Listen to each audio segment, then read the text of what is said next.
My name is Ryan Matthews. I'm the chapter director of Startup Grind. Thank you all for coming out, participating. This is really exciting. We're just kicking off here in Eugene, Oregon, to give you a little bit of taste of what Startup Grind's all about. There's 125 countries that have Startup Grind, 500 chapters, 1.5 million entrepreneurs. It's backed by Google.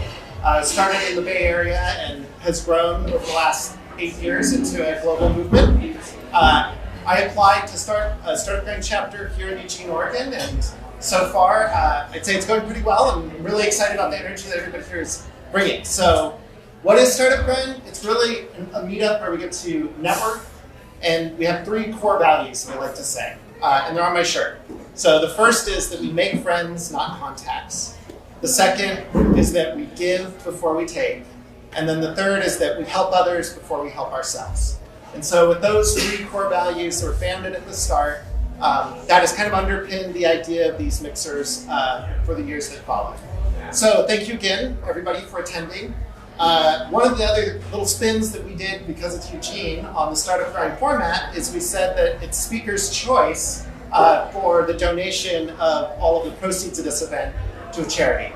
So Jeannine chose the McKenzie River Trust, which is an amazing charity that I'm really excited to learn a lot more about. And they have sent Sam Altman, Sam Alt, who just graduated from U of O. So congratulations, Sam. I'm really excited to have you come up and tell us a little bit about the McKenzie River Trust. Would you please join us?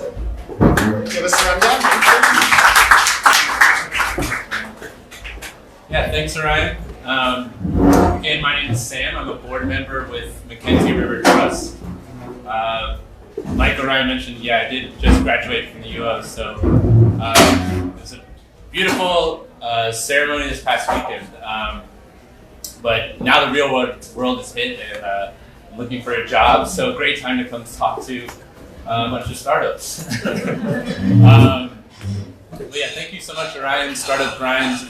Thank you, Jeannine, Claim 52, for supporting McKenzie River Trust. For those of you who don't know, McKenzie River Trust is a nonprofit land trust that works locally to protect and preserve permanently important land and water that people care about in Western Oregon.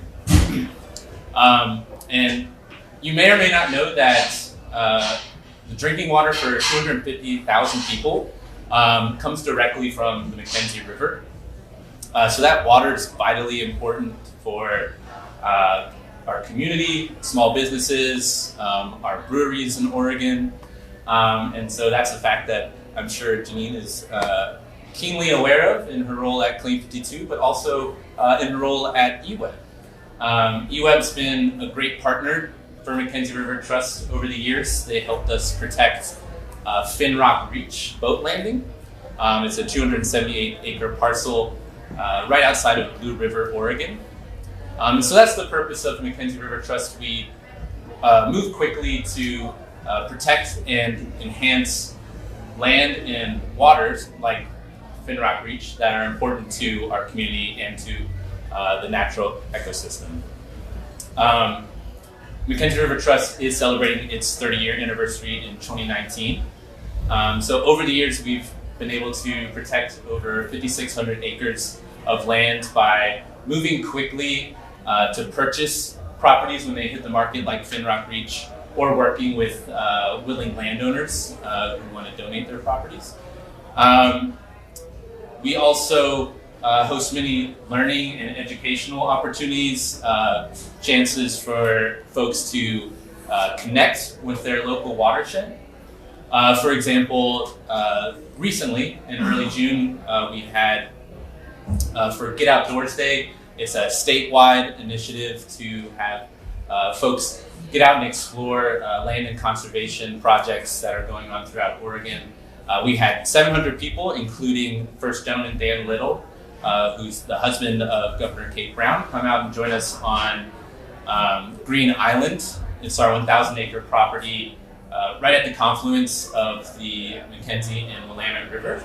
So that was a really successful day. We had folks doing some hiking, some fishing, but also had a chance to witness the restoration work that's gone on there since 2003 when we purchased the property. We also engage a lot with our local business community. Recently we had Sheer ID, a local tech company, come out and volunteer on Green Island to do some restoration work there with us. So that's a great opportunity for local businesses to get outside, do some team building activities, and also connect with their local watershed here. So if you're interested in learning more about Mackenzie River Trust and ways to engage, you can come contact me after the event. We've got some brochures over there. Thanks for holding those up. With all of our events going on, there's always something going on. Or you can encourage you to reach out to our staff, Holly, our events manager, or Liz, our development director, who can let you know a little more about what we got going on and ways you might get involved. So thank you so much. Thank you, Sam. Awesome. Well, it's time for the main event. So I'm really excited to introduce the moderator for the evening. She is the founder of Busted Cubicle. She's a prolific writer and an editor whose content has been viewed by millions of people. She is also the author of a popular series of Women Breaking Barriers. So she's Eugene's very own author and publishing executive, Jocelyn Bloor. Jocelyn.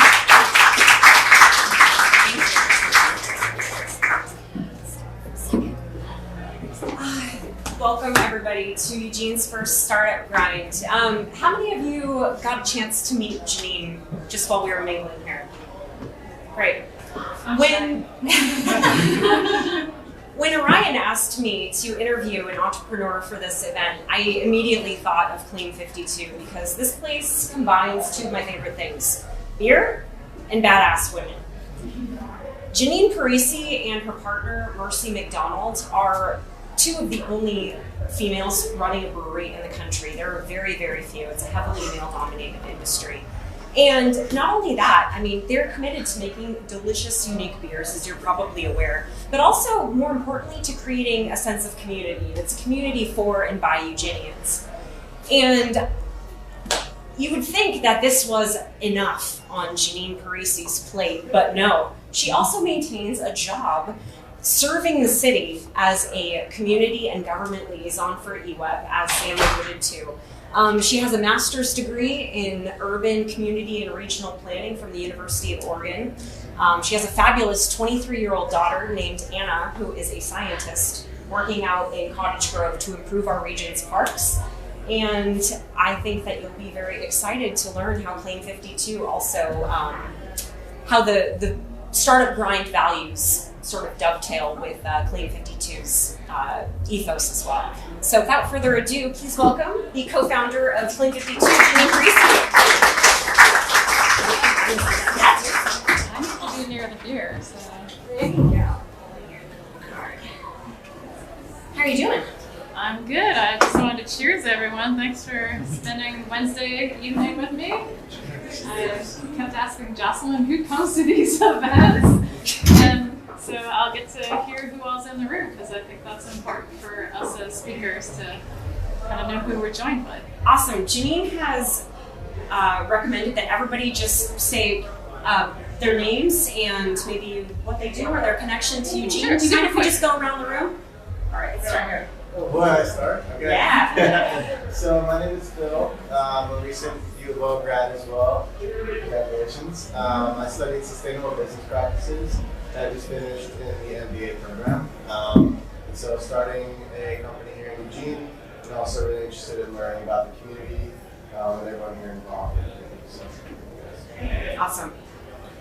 Hi, my name's John. I'm a writer. I work in marketing at Arcimoto, which is a three-wheel electric vehicle company based here in Eugene.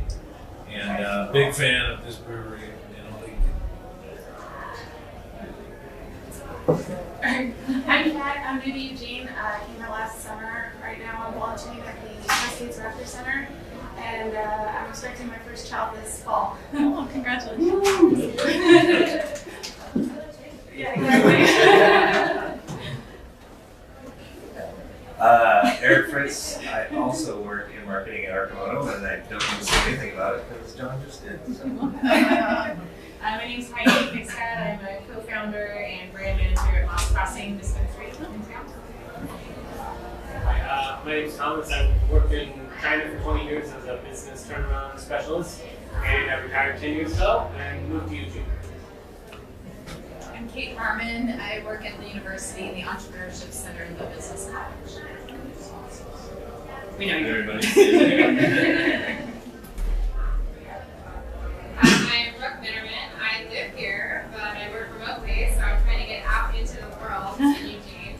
I manage a team that manages green power programs, so volunteer renewable energy programs with utilities up and down the West Coast. I'm Lauren Goss. I'm an archivist at Special Collections and University Archives at the University of Oregon. I'm Karen Nielsen. I'm a big manager from Hobby, and I'm very interested in startup companies. Getting experts in that space. My name is Ricky Humphrey, and I'm trying to start a podcast or a platform for podcasts. My name is Sheila Murray. I'm an entrepreneur addict, and my latest endeavor is a startup in digital accessibility. Oh, and Claim 52 is moving right local here. You're empty. Shows he likes it. My name is Aloma. This is my husband. We also co-founded Eugene Mindworks co-working space, and that's primarily what I do. I also started a program for young entrepreneurs. My name is Tessa. I'm a patent examiner for the United States Patent and Trademark Office, and I'm lucky enough to be Brian's partner in crime. My name's Nathan. By day, I'm a software developer based in working remotely from San Francisco. By night, I have a startup that's a fundraising platform called Give More. And I love startups. So. And I'm Justin Bloom. I'm one of the co-founders of BitCorp. So we do artisan line deliveries using bicycle couriers, actually right out of the basement of this building. Started that a year ago. Co-founders in that were Todd Inman, Jenny Jomack, and Jesse Wilson. Previous to that, I was the Chief Technology Officer for the office for 12 years. I'm Max Chung. I'm a recent semi-graduate. I'm also the founder of Lightshow, which is an esports product. Ben Dolly, I'm actually a recent transplant from Corvallis. I'm a cinematographer trying to kind of spread out on marketing and advertising talent to other 10 cities. I'm Sarah. I do digital storytelling for NGOs working remotely, doing some work here for volunteers in medicine, interested in startups. Oh, I'm Jessica Bobrovsky, and I work, I guess it's my free time. I do Eugene Tech, which is a community tech kind of connecting situation, but I also work remotely for a fabric company on the East Coast. Kimberly? My name's Kimberly. You can't really see me. I'm live streaming this event. I work with Eugene Tech, and I have about 5 different jobs actually. So this is just one of the things I enjoy doing. Wonderful. All right, let's get started. So we're going to talk a little bit about your upbringing and background, the starting of Claim 52, and your advice for entrepreneurs. How does that sound? Great. All right. So riveting. Riveting. So you grew up on the East Coast. You were raised on the Jersey Shore. So I just wanted to talk a little bit about the influence of your Italian family on your ideas of community and hospitality. Yeah, so anyone else grew up on the Jersey Shore or somewhere around there? New York, Yeah, all right. So you know what I'm going to say here. So there's, in my mind, there's a difference between West and East Coast, the way that we build community, the way that we bring people into our homes, the way that we kind of extend our family. So my little family is not who joined us for dinner every Sunday. I mean, there were people around our table every Sunday, and it was folks we met at church or someone on the street or someone that my dad taught 30 years ago as a teacher. And I just kind of grew up with this idea of like, you bring people into your home and you share a meal, and there's a sense of graciousness and community, and that all your neighbors are really your friends, and that other people who have an Italian last name are your paisans. So whether you're related or not, you're like, hey, paisan. And when I moved out here, I just noticed a different sense of kind of independence and a little bit of closed offness. And I don't think it's a good or bad thing. I just think it's different. And when I was able to open a business, it gave me that opportunity to open my doors and really treat my business as a living room that I can invite people into. And it's really an extension of myself. So I feel like when you're in this space, it really reflects me, and I'm deeply invested that you experience this space as you would experience my home. And that puts a lot of pressure on me, and it makes my staff crazy. So the bathroom is always clean, and if it's not, I am pissed. I think we all really feel that sense of community here. This is such a unique sort of. I've been really happy since the kitchen opened up. Since it's created that kind of community. So Clean 52 was founded in 2012, and it was in true startup fashion. It all started in a garage.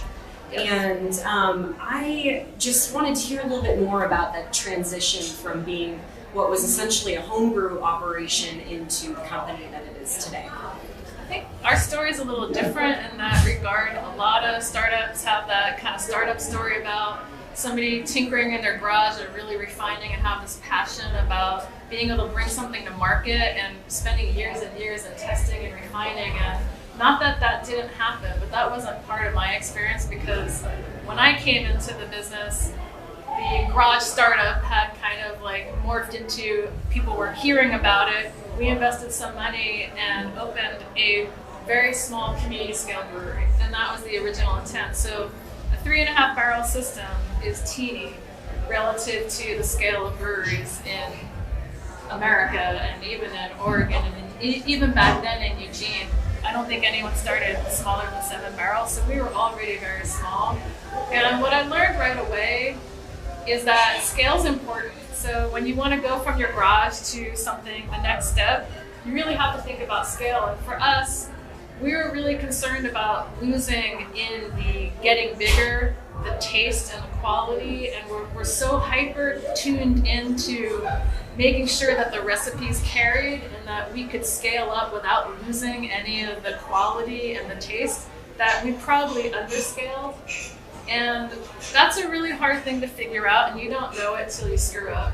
Yeah. And then you have to start over or kind of reinvent yourself. So, but we learned pretty quickly that a micro scale brewery, a community scale, was really hard to operate efficiently and to make any money at. And we had to adapt pretty quickly to a different model.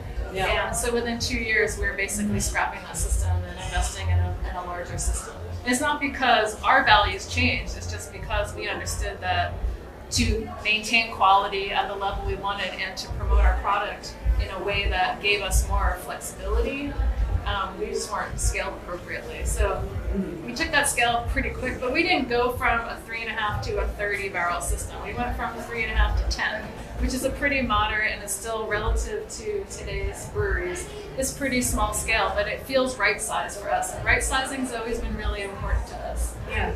We're really hyper focused on our local community. We've never been like, how do we get into Austin, Texas? Or what about Charleston, North Carolina? I hear they love good beer. It's never been our focus. We really wanted to figure out and be adaptable to the niche market that Eugene is, because you guys have good taste in beer, and we want to deliver on that, and you can't do that if you're too big. So right sizing is really important, but I tell you that it was one of the first tricks out of the gate that we made.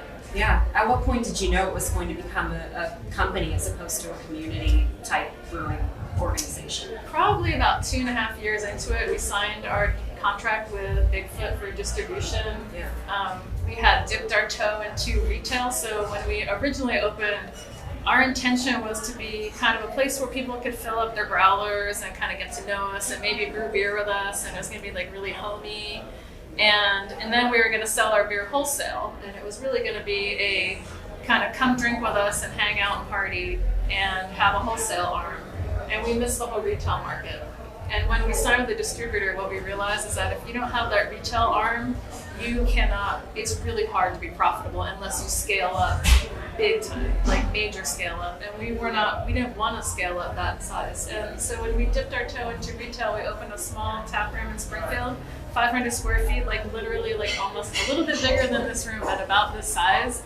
And we started getting a sense of what it is like to have people come who live in the neighborhood, walk by, and become locals and regulars, and how much affection and affinity we had for that business model. And it was small scale enough with low enough overhead and risk that it poised us to open a place like this. Because we couldn't have gone from one to the other. Honestly, I don't think we could have done it. So it was kind of incremental, but how many people here went to the Abbey when it was open? We still miss it. I still have like a little like pain in my heart when I think about it, but that was a great experience. And what I loved about the Abbey and what attracted me to that was that sense of community, because again, it was this neighborhood location, but it had all these different little businesses cohabitating. They were all startups, mostly in the food space, but there was a yoga studio, and there was, a graphics person, and there was a guy making tea. And great story if you ever get to talk to Young Mountain Tea. Fantastic, awesome person. And so it had that sense of kind of mixed use space, but also really engaging different small businesses together. And I love that about that space, and the fact that this opportunity came up, which was another mixed use building. I just feel like we struck gold, and we couldn't have done it without those incremental steps. I mean, maybe we could have. I don't feel like I could have. I don't think we would have been successful, because you have to learn and kind of make mistakes along the way, so you don't make your mistakes on a grand and fatal scale. Yeah. Because I've tripped a lot of times, and I don't feel bad about saying that. I wish I hadn't, but I did, and I've got scars to show it. But I haven't tripped in a way that has killed the business, and that's a tricky balancing act, really. And that's part of the incremental scaling up too. Yeah, that's a great point. That you don't want to make those errors on once everything. You can under or over scale, and it's really hard to know, right? Until you kind of test the market and get a sense for it. So. Absolutely. Yeah. So Claim 52 has Eugene roots. It's for those of you that aren't familiar, it's named after a tract of land in South Eugene that was settled by William Lucky, right? In the late 19th century. It was part of the Homesteading Act and the old Oregon Territory. But one thing I really admire about your company is its essential commitment to the Pacific Northwest and its values. So can you tell me a little bit about how that sort of local feeling informs your products and the direction you take your business? Well, so the original two owners, Mercy and Trevor Ross, both are multi-generational Oregonians. Like, I've never lived in a place where people say, I'm like 7th generation Oregonian. I'm from New Jersey, but we don't call ourselves by generations of New Jerseyans. Like, that's just not like part of our vernacular. Like, I've been on the Jersey Shore for 17 generations. Like, we don't do that, but they do it here. So, but I think we really wanted to reflect that there's something about that pioneering spirit, that risk-taking, that hard work that really appealed to us, and we wanted to really demonstrate that we were committed and we had deep roots in this community, and that was important to us. And in the beer business, you're really fortunate because most of your product is going to come within 200 to 500 miles. I mean, our hops are primarily from Washington or Oregon, our grains are the Palouse, the water's from the McKenzie River, so it's pretty easy to be hyper local. But then you have lots of other decisions to make about if we have a restaurant, where are you going to source your food? And if you're buying t-shirts, are you going to, work with a local company, or are you going to go and, try to go online and get a better deal? And there's a million decisions you make that you have to make decisions based on the financials, but also on a value system. And it's a trial and error. Because at the end of the day, you have to make some money. Otherwise, you can't continue to do what you're doing. On the other hand, if your values have to drive your vision and your mission, because Eugene is a community that I really think appreciates and gets local business. Like they're going to support it and be steadfastly loyal, and that word of mouth is really important. And I think if you walk and talk your values, people see it and they recognize it and they give loyalty back to you. So, part of it is just our intrinsic value about this is a great place to live. It offers so much bounty. We're so fortunate, and we need to protect it and honor it and celebrate it as much as we can. But then as a business owner, you've got to make those decisions all the time about if we're buying cans, they're coming from China. I mean, it's really hard for you not to get any kind of metal product that's not coming from China. Maybe I could source it from Chicago, but I'll gotta charge you guys $15 a crowler, and you're not gonna do that. I mean, I know my consumers are not gonna. That's not where they want to pay their money. But if I make great beer and I put it in a can that's a little cheaper, I think you're gonna appreciate it. So you have to make those decision points all the time. Yeah. And even as much as you might wish you could do it differently, a lot of times it's hard choices you make. Yeah, absolutely. So you had mentioned Bigfoot earlier, and actually in our initial conversation we had talked a bit about the beer distributor laws and the contracts. Can you tell us a little bit about your experience with those contracts? This is a tender topic for a lot of us in the brewing industry and even in the wine distribution industry. So one thing you may not know about, most of your beer that you get is provided by a distribution company. And when the distribution laws were invented or reinvented in Oregon, the business model was very different. So there were a couple of very large breweries, like McTarnahan's and the big guys, and then all your distribution companies were these mom and pop shops that had a couple of trucks and they would move beer around. And the laws were built around protecting those mom and pop shops from being dominated and taken advantage by these big breweries. So fast forward, and then there's a bunch of stuff about prohibition that makes everyone's lives really difficult. But then you fast forward to 2000, where all of a sudden the whole brewing industry has shifted, and there's all these microbreweries, and at the same time there's a consolidation of your distributors. So there's probably 2 to 3 large distributors operating in Oregon, but probably 100, maybe more, small breweries, and then even more wine distributors. So the laws are largely in favor of the distributors, even though the business model is very different. And when you enter into a contract with a distributor, it's not like when you get married. And if you guys don't get along and you have good reason, you can get divorced. When you marry your distributor, you marry for life, for better or for worse. It's an evergreen contract. You can't get out of it unless you sue for cause, which is very expensive to do, or somebody buys your contract out, which means you have to go with an even bigger company. So for us, we would have to be bought out by Columbia or Western Beverage, which are companies we don't want to do business with. So we're with Bigfoot. Bigfoot's scaled a little bit larger than we'd like it to be. They have probably 100 different products in their book. We're just one of them.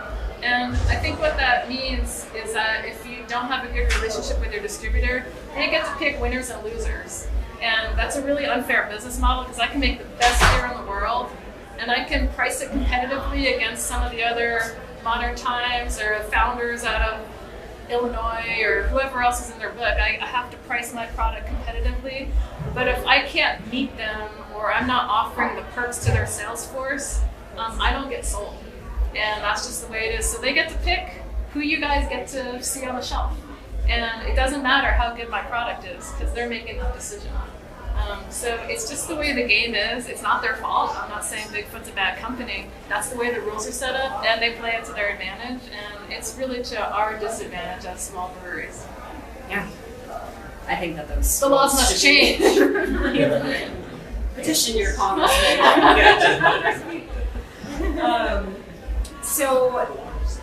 Like computer science, beer making actually was historically dominated by women, which is something that a lot of people don't know.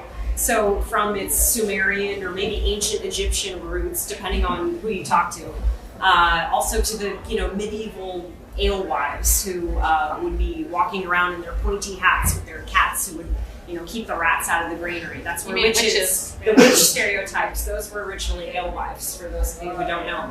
So women have this long historical relationship with beer making, with breweries, and longer than men have in human history.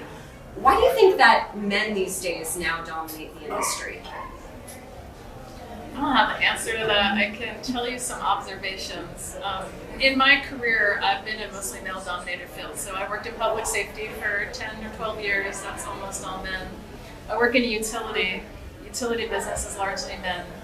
And now I'm in this beer industry, which again is very highly focused, male-centric. And I think part of the reason why maybe compared to other food and beverage manufacturing, beer has really held on to this kind of white dude thing. It's not just men; it's white men, right? Yeah. I think part of it is that they haven't caught on that the consumer has changed. So women in this room, y'all like beer, right? Like there's some, we are consumers, right? But a lot of the business model hasn't adapted. So when you see what the marketing is for beer, it's still like that St. Pauli girl kind of look, with the boobs and the blonde hair, and then the naming conventions for beers are sometimes really outrageous and awful, and we should be embarrassed as 21st century human beings that there's still breweries that are naming their beers things like, I won't even go there, but Double D blonde. well, worse than that. Trust me, there's way worse than that. So I think part of it is that the market hasn't seen that the consumer base is changing, and that's great. And my hope is that as the consumer base changes and people have more of a interest in different flavors of beer, they get interested in where it's made and how it's made, and we see an infiltration, because I think that's how industry changes, right? Like people get interested in some kind of technology, and then they're like, well, how does that work, or how is that made? And then all of a sudden you have more women working in the tech industry. So I'd like to believe that this is a change that's going to happen over time as more consumers and the market changes, and we start marketing beer to women, because women drink beer. It's not a crazy radical concept. I mean, it happens every day in your community.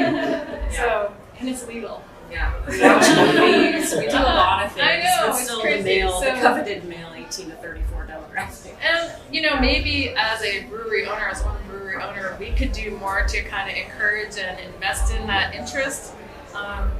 So I see, we have responsibility as owners in this business industry. I wish that we had the bandwidth to be thinking more about that, and I'd like to be in a place in my career where I could do more mentoring. We're just not there yet, but I think we have a responsibility as business owners to make it a place that's welcoming and safe and encourages people who are interested to learn more about beer making. Briandra is one of our servers. She's getting her degree in neuroscience, but she's a home brewer. And she loves beer. She loves everything about beer. But you look at her, you'd never guess it. But she's like a beer geek to the nth degree. So there's people like that out there, and they, she wants to be a neuroscientist, but there's other people like her who want to brew beer, and we just have to make a place for them. Yeah, absolutely. So in starting a business, I wanted to ask a little bit about what advice do you wish that you'd had from the outset when you decided to start this company?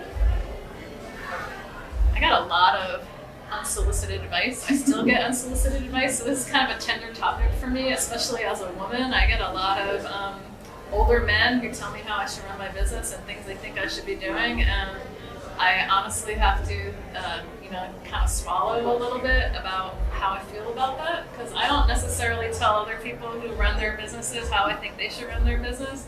But so you get a lot of unsolicited advice, and the advice I would give you is to figure out what is worth your time and how to kind of separate out the valuable stuff from the non-valuable stuff, because you're going to make mistakes, and people have been there before, and they've gone through some of the issues you're going to go through, and they've got valuable stuff to tell you. But at some point you just you get tired of advice. So for me to give you advice, I feel hesitant. Two things I would say that I think are I wish I knew. One is you need a damn good business attorney. Even if you think you don't, you do. Because if things go bad, you need someone to help you out and get you out of it as best they can. And if things go great, you need someone who's going to help you with your contracts and grow your business and manage your taxes. And there's so many things, especially in a highly regulated industry, where you need a very good business attorney to be on your side. So even if you think you don't need an attorney, trust me, you do. And the other thing I'd say is that everything's negotiable except for distribution contracts.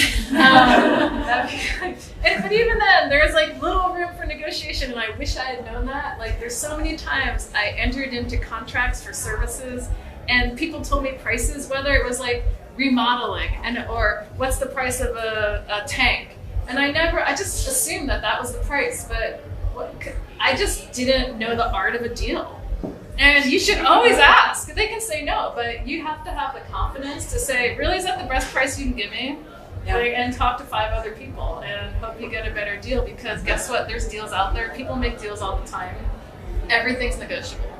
So, and especially for women, we're taught to be such people pleasers. Absolutely. I mean, I didn't Make even everybody question, that things were the price that they were told to me. And now that I've done things a few times, prices vary wildly.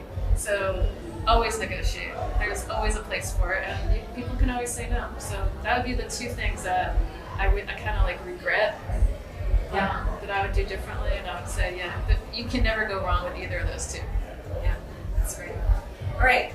We actually wanted to save the bulk of the time for questions for you guys, so please, let's start right here. Sure. So you're, first off, thank you for your time. Yeah. And this is amazing. You're involved with energy, being a part of BWeb. Uh-huh. We have some energy professionals in the room as well. Yeah. My question to you is, brewing beer is quite energy intensive. It is.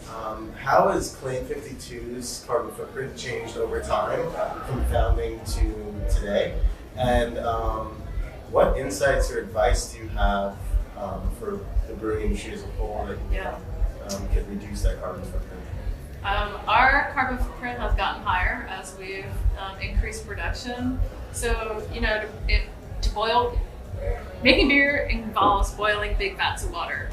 You can't boil big vats of water with electricity. You need natural gas. Natural gas is a huge carbon intensive resource. Electricity from BWeb is not. If I could boil water with electricity efficiently, I would, but I can't. So the more water I boil, the more natural gas I use. The more natural gas I use, the higher my carbon footprint is. That is a fact. We could, I think that natural gas in our Northwest is going to become more renewable. It's going to have more renewable content. So, and I think Northwest Natural is committed to doing that. There's going to be, I believe, a tax on carbon, and that is going to offer ways for people to invest in more less carbon intensive technologies. I mean, we could do things like put solar on our roof, but that's not going to make a big difference in our carbon footprint because our electricity is so green. That's not where I put my money. We're also water intensive users, so that's another thing. We use a lot of water.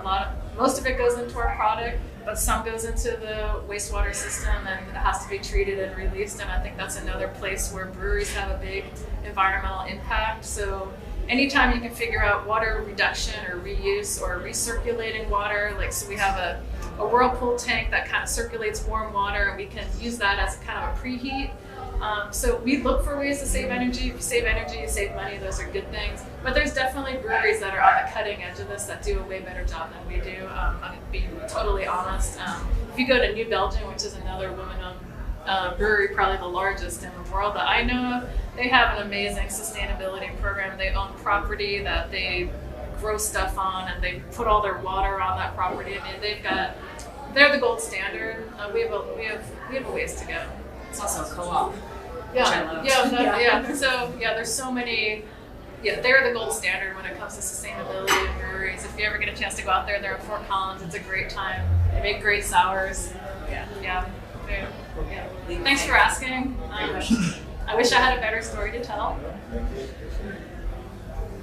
I have a start line and finish line, so it's almost 2 questions. But the first one would be, do you have a mission statement for 2052? Do you have core values? Right now, it's something along those lines. Yes. So what are they? Oh God. I have to remember right this second. It's okay if you don't. It's curious about that. It took us 3 years to write ours, so I totally understand. And the finish line question is what are your goals? Where do you see Claim 52 going? Great question.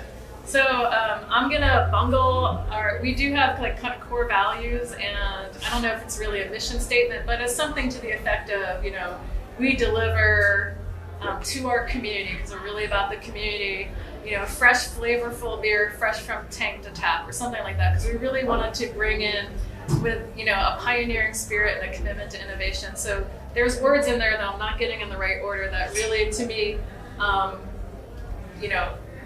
encapsulate our values, which are about community, about freshness, about delivering it to you from us. Like, we're bringing it to you, we're offering it to you.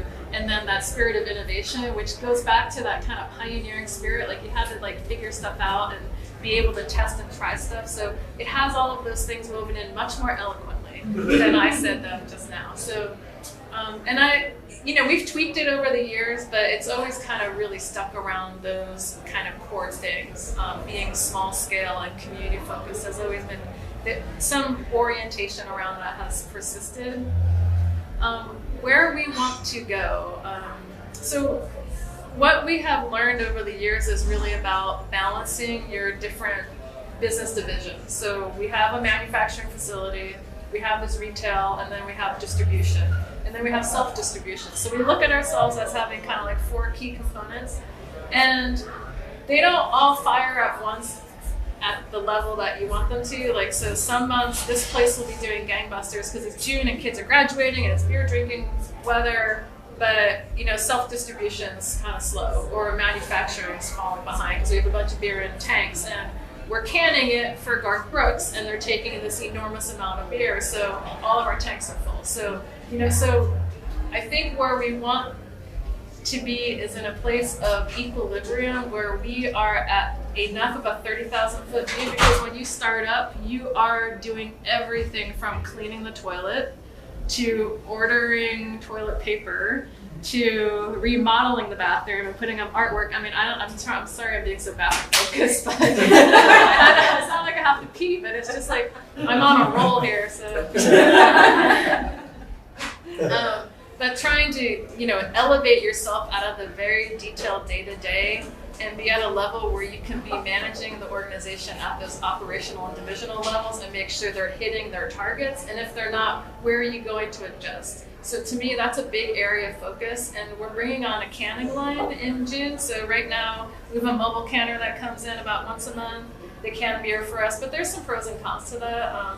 They don't care about how much waste so if they come in and they have their crew that's hungover and they lose 2 barrels of your beer, which is $1,000 at least, they get paid one way or the other. So we're adding a canning line to our manufacturing facility, and that will be another piece of making sure that we leave that in a way that doesn't distract us from making sure all the aspects of the business are operating, because you need to divide your risk, right? So if we were just all wholesale, like when we opened, we wouldn't be in business today.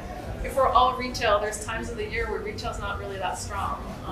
December, January, February, they're not great retail months. So I think it's really trying to find that synergy and playing your strengths and getting them all operating at a level that sustains you and becomes profitable over time. Believe it or not, it's hard to make money in this business. It sounds crazy, but yeah. People think, it's well, Ninkasi did it, so everyone's doing it. Well, it's not all like Ninkasi. So we've heard about maybe the end goal and all of the production, but what brought you to this? If you work for eWeb, why are you now going here?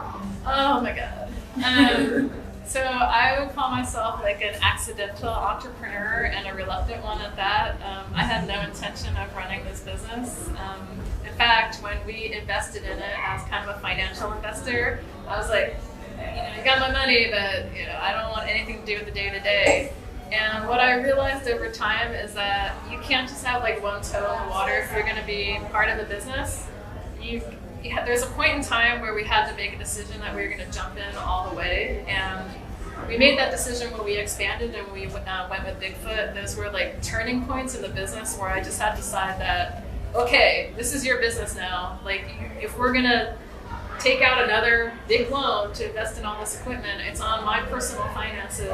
I'm going to be there and figure out how to make this go, and I couldn't just be on the sidelines and offering marketing advice or pouring beer at events because I like to pour beer and see all my friends, and or figuring out a t-shirt design, because I was doing all that stuff, but I really wasn't emotionally and as financially invested as I am today. Like if you'd asked me 5 years ago would I be here talking to you guys as a co-founder, I wouldn't even call myself that because I didn't see myself as that person.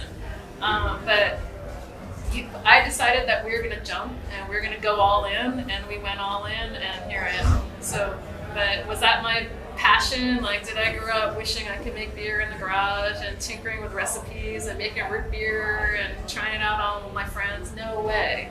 And to this day, I don't make beer. I have no interest in making beer.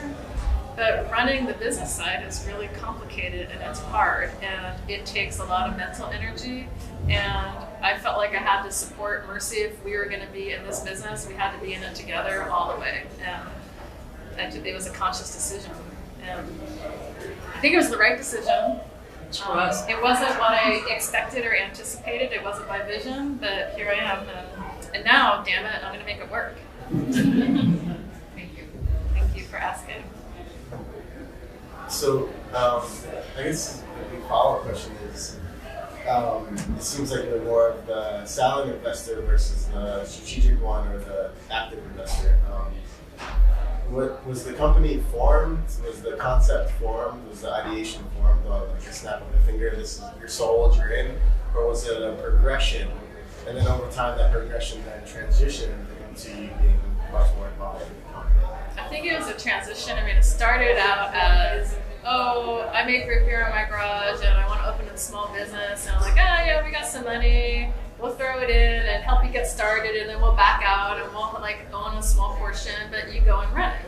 And that was the ideation behind it. And we were going to be kind of like help with the startup part, like because we knew a lot about land use and zoning and permitting and compliance, and we felt like we had that part under our belts. But over time, it's more than making beer, and it's not that fun to make beer every day. Because a lot of it is washing tanks and cleaning tanks and ordering inventory and managing inventory, and it's a lot harder than the idea of making beer and then doing it as a profession is really different. Like transitioning from a hobby and something you love into a business. Like anyone work in the restaurant industry as kids, like in college, and like people who own restaurants, that's their lives. It eclipses them. They never cook at home anymore. Like they go out to eat because they're tired of cooking.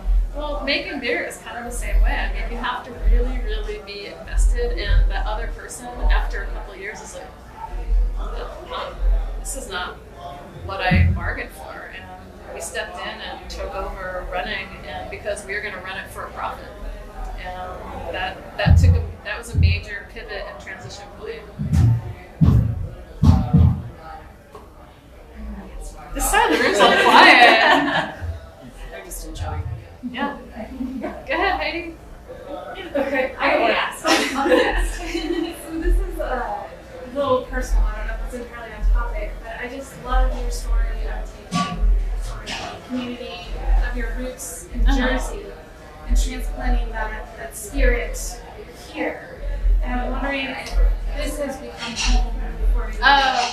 Or because I want this to be my home, but I'm so nostalgic from where I am from. So I was just wondering where you I'm really empathetic to that. For a while, I called myself bi-coastal. And I would say though, especially now with the business, that Eugene is really my home. Like this is where I have invested all of my time, my friendship. My daughter grew up here. I mean, I feel very much that this is my community. And I go back and I visit my family on the East Coast, and I miss that culture. There's a beach culture, there's a boardwalk culture, there's a food culture, and I miss that, but it's not my culture. But I enjoy it, and I appreciate it, but it's different, and it no longer feels like it's a part of me, like being here is a part of me. But it's taken a long time to make that transition, and I didn't let it go easily. So. Thank you for answering that. Yeah, thank you for asking. I'm an open book. Mine's also totally personal. Maybe I should have another sip of beer. Does it involve the bathroom? So just like being candid, I have two co-founders, and one of them's my ex-boyfriend, one of them's a friend, and so, there were a lot of unexpected things that popped up. It wasn't just like, hey, partners and this relationship. I'm just kind of wondering if there are any challenges that you can share about being a co-founder, and any advice you have as far as navigating those relationships. Because it's almost like what they say about bands, like you join a band, that's your family now, and your relationship is complicated. And I think it's really similar for co-founders. You know, suddenly we're in this relationship that we're in it, and it's like blood almost.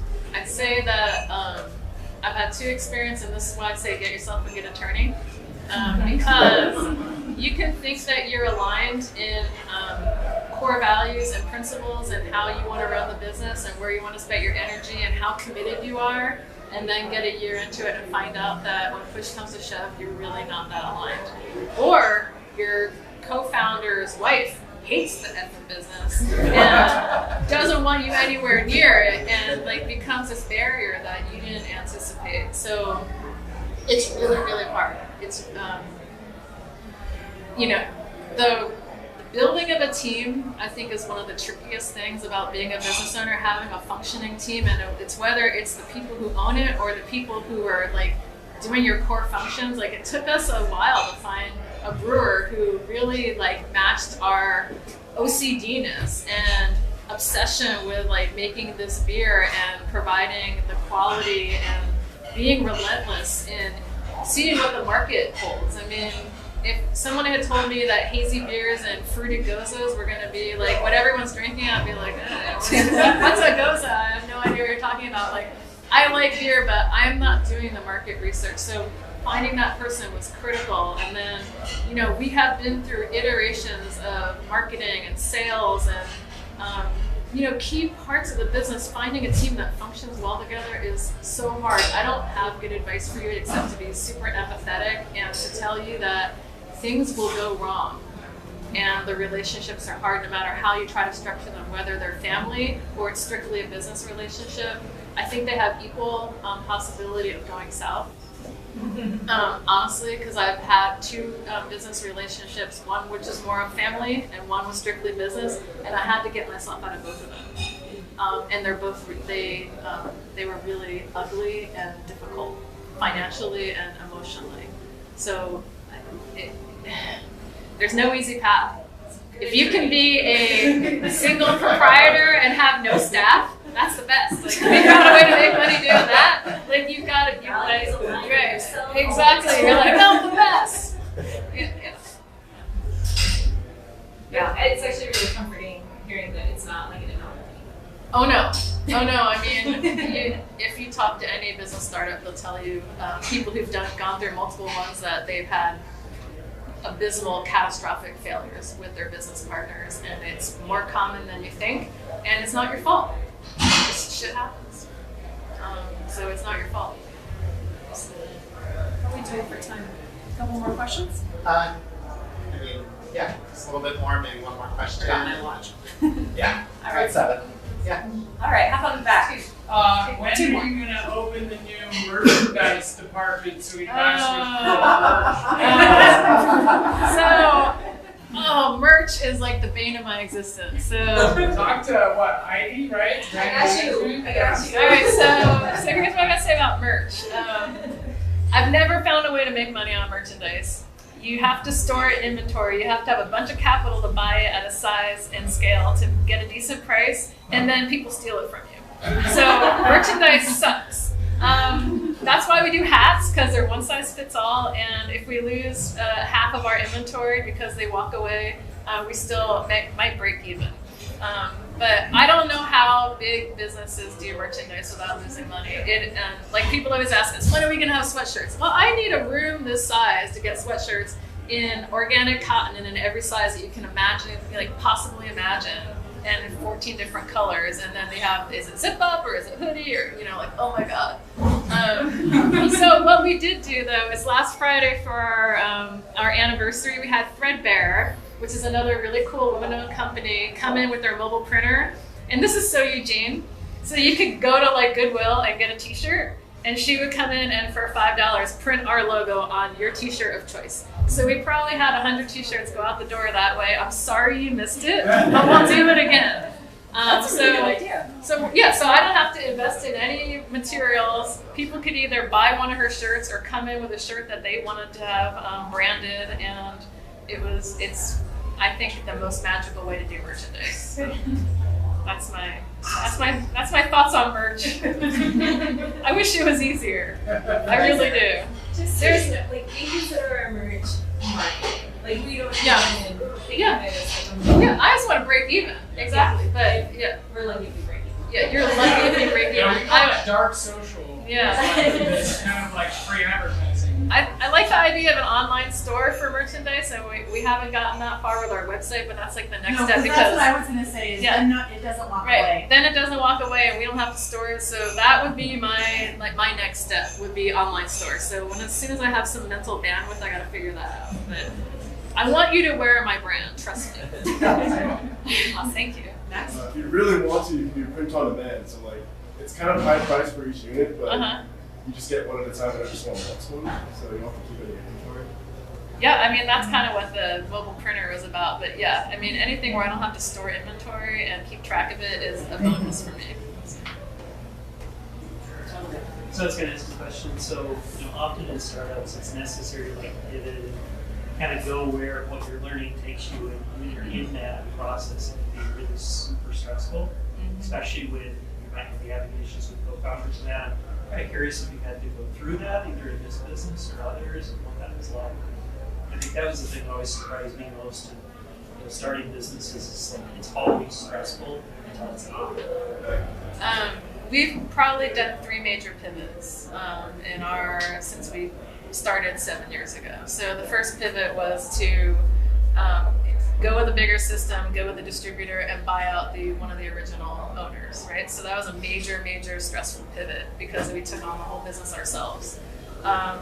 Second major pivot was to start this as a retail location, which happened to happen at the same time that we lost our retail location in Springfield, which was a major revenue source for us. So had we not been able to open here and we had lost that revenue, we'd be really in trouble. So this was such a opportunity. It was scary because we have 500 square feet, now we have like 3,500. We had a pretty cheap rent in Springfield. This is like, prime downtown real estate. So it's a totally different animal in terms of our financial investment and our commitments monthly for expenses. And then our third major pivot is I told myself, I'm never having a restaurant. Never, they don't ever make money. They kill businesses. Never. I'm running a restaurant. So I had to buy that guy out and run the restaurant. So that was another major pivot that we never wanted to have anything to do with it. At the Abbey, we had other restaurant purveyors that we used their food. When we opened this place, we contracted the restaurant out to a third party. That relationship did not work, even though I thought we were aligned. And we had an attorney. It still did not work, and it is not yet resolved. It is a major source of stress, but it was the right decision because it's my brand, and no one's going to care about your brand more than you do. And the food is a reflection of my brand, and it was not meeting my brand standards. So I feel good. I come and eat here. I feel good when I see people eat here. And to me, that was the hardest part of opening this beautiful space, would to be come and see people like picking around their plate, or me not be able to enjoy my own food in my own restaurant. And that, as an Italian person, was just like intolerable. I couldn't do it. So yes, you have to pivot. I think that being flexible and adaptable and knowing where your business model has to change is you just have to be able to do it. You can't be so married to an idea or a concept, like I'm never going to own a restaurant. Sometimes you have to change your nevers into, okay, well, how am I going to do this so that it works for me? And we've done it. Unexpected, but necessary.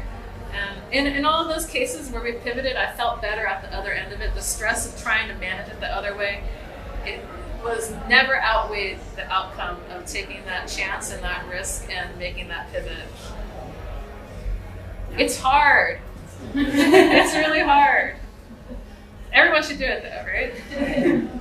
Well, I think a lot of successful business people have a real vision for what they want, and so with the vision sometimes comes a lot of control. And so I was just wondering if you had any hints for small business owners to help them give up some of the control so that they can grow, because that is a sticking point for a lot of businesses. It's like it's hard to let your people who you've chosen, do the things that they do well. Yeah, that's probably a place where I don't have a lot of strength. Okay. So I'll be perfectly honest. I want to be able to delegate and have people run the business the way that I'd like it to be run. And there's places where I feel very comfortable doing that. But can I go to Hawaii for 3 weeks? Well, about 1 week. Hell no. No. Maybe 3 days. Maybe 3 days, and that's with a very highly organized plan of who's doing what and who's checking in on stuff. But these businesses, because they're customer facing, and you guys are here every day experiencing the space, and manufacturing is, there's bottlenecks and there's inventory. You just can't really take your foot off the pedal, honestly. I want to believe there's a time where, so what I'm trying to do is less about control, but more about elevating where I focus my control to a higher level and stop being at this very detailed level. And for Mercy and I, that is one of the hardest things, because you get to a certain size and you can't manage the myriad of details. Like, I can't be running to the store and getting pitchers for lemonade. Like, someone else has to freaking do that. But normally, if you're like, okay, the kitchen needs pitchers, we'll go grab them at cash and carry because 2 blocks away. But I can entrust that to somebody else. And I know that, but we lean towards doing, right? We're doers, we want to support our team. But that's a real challenge. It is a real challenge. Well, I was just looking for some tips from my boss. You know what? If you have qualified people, let them run.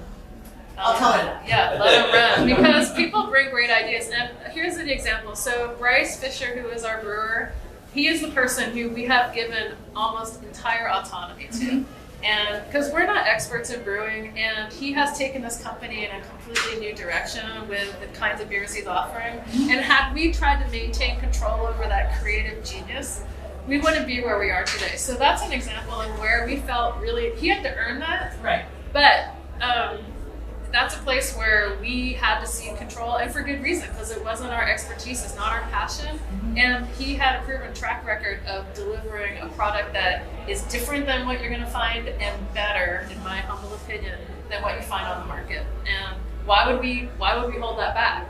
All I have to do is try to get him to make the beers where he can make some money on it, because he just wants to throw more hops in them and more fruit, and we're like, oh my god, I can't sell that for $1,000 a glass. What was the learning curve for you? Was it an amount of time, or was it maybe the 2 seasons that you were just astounded by the reception of the product? I think it's a growing comfort level. It took some time, and for him to just be mature, because he didn't come to us thinking he was going to be the head brewer of the size of company that we are today. He started out at the bottom. He was washing kegs and doing entry level stuff, and kind of worked his way up and had an opportunity, and he ran with it and earned our trust, and it was the best decision we made in our business. I'm so sorry. It's up to our hosts.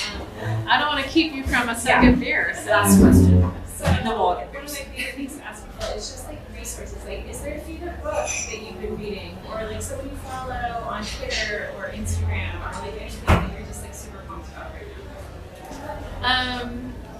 I don't have a podcast or super a go-to place where I find resources, but I'll tell you that there's resources today that weren't available in our community when we started in 2012. So there wasn't RAIN, and there wasn't kind of the thing that people told us, and I was like, go to SCORE, they can help you with small businesses. Well, SCORE are retired elderly people who can help you with bookkeeping, and it wasn't really the resource that I needed as a small brewery. But today, I think there's so many more networking opportunities with RAIN and other small tech businesses, and we have an entrepreneurial hub that exists that didn't exist when we started. So I feel like there's people and resources out there that I would connect to if I was starting that didn't exist back then.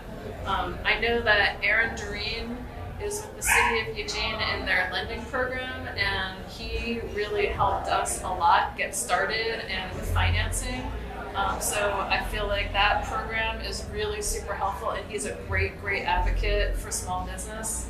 And then I think the Chamber of Commerce, Joshua Mage, has been really supportive of us as a business, and so it's finding those people and then finding a couple people who can mentor you and that you can trust to ask questions that are of a really personal or divulge like information about your company that you might not tell your mom, but you might tell somebody else because they've been there and can help you. So I probably didn't answer that very well for you, but what are you reading right now? I am reading a this is really silly, but it's a Sherlock Holmes book. So I just read The Power, which is this really interesting sci-fi book about what the world would be like if women had the ability to, with a very slight electrical impulse, kill anybody on sight. So on that note, I know that sounds really devious, but what's interesting about the book is just how that power dynamic of who's stronger changes everything, and we don't really think about it, but the book is really well designed from that perspective, and it influences everything. Power is so important, and if you can harm somebody, you have power, and it manifests in so many different ways. So off topic, we can have this another time, but interesting reading. I've taken a mental note of that. Well, thank you so much for sharing all of your insights.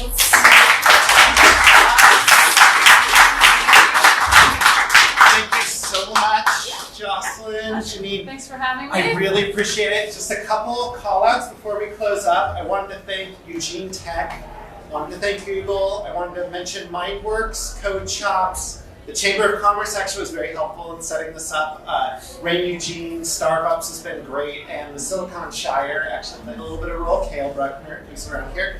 So thank you to all of those people. A couple upcoming events. There's King Palm, June 25th. There's a parent-daughter GirlCon coming up, June 29th. And then Startup Weekend Food Edition is coming up November 8th. And they're looking for volunteers if you want to do that. So there's also the Eugene Switchboard, where you can go and find cool events. So if you Google Eugene Switchboard, or go talk to the Eugene Tech folks over there, you can learn a little bit more about that. So I really hope that you have made a friend today. I hope that maybe you found an opportunity to give a little bit. And I've also learned one thing, which is that I am definitely going to invite attorneys to the next one. So we'll all have someone to talk to after this. Thank you so much, everybody, for coming. Thank